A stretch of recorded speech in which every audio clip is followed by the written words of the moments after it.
আসসালামু আলাইকুম ওয়া রাহমাতুল্লাহি ওয়া বারাকাতুহু। আল্লাহ রাসূল সাল্লাল্লাহু আলাইহি ওয়াসাল্লাম কেমন দয়াবান ছিলেন। আল্লাহ হাবিব সাল্লাল্লাহু আলাইহি ওয়াসাল্লামের জবান থেকে কখনো অনর্থক কথা বের হতেন না।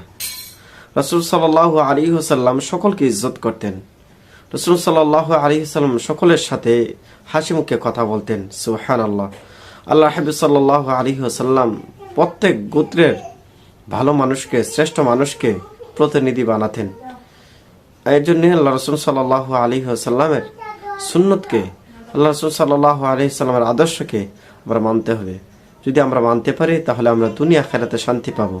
আমরা কখনো মানুষের সাথে খারাপ ব্যবহার করব না, কখনো মানুষের প্রতি জুলুম করব না, কখনো মানুষের প্রতি অন্যায় করব না।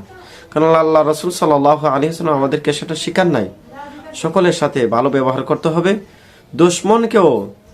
দুশ্মনের সাথে আপনি কখনো খারাপ আচরণ করবেন না। দুশ্মনকে আপন বানাতে হবে ভালো ব্যবহারের মাধ্যমে। এই যে রাসূল সাল্লাল্লাহু আলাইহি ওয়াসাল্লামের শিক্ষা হচ্ছে মানুষকে দয়া করতে হবে, প্রত্যেকটা প্রাণীর প্রতি দয়াশীল হতে হবে।